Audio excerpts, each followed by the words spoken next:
Ever wondered how you can grow plants and fish together in a sustainable way? Welcome to the world of aquaponics.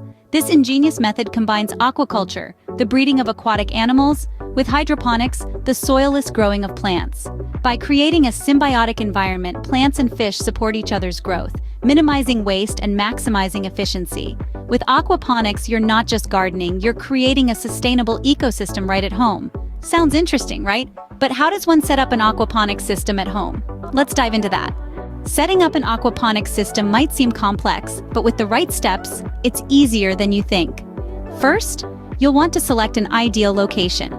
A place with ample sunlight and easy access to water is perfect. Next, you'll need to choose your tanks. Go for something durable, like a large plastic or glass container. Now let's set up your grow bed. This can be any shallow, waterproof container that fits atop your tank. Fill it with a suitable growing medium like clay pebbles or perlite. Let's move on to installing the plumbing.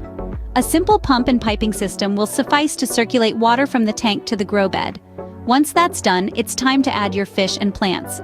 Hardy species that can thrive in close quarters are your best bet. Lastly, remember to maintain your system by regularly checking water parameters and removing any dead plant matter. And there you have it, your very own sustainable garden right at home. With your new aquaponics system, you are not only nurturing your green thumb, but also contributing to a more sustainable future. By merging aquaculture and hydroponics, you're creating a self-sustaining ecosystem that uses less water, reduces waste, and produces both fish and plants. This is gardening that goes beyond aesthetics. It's about environmental responsibility and resource efficiency.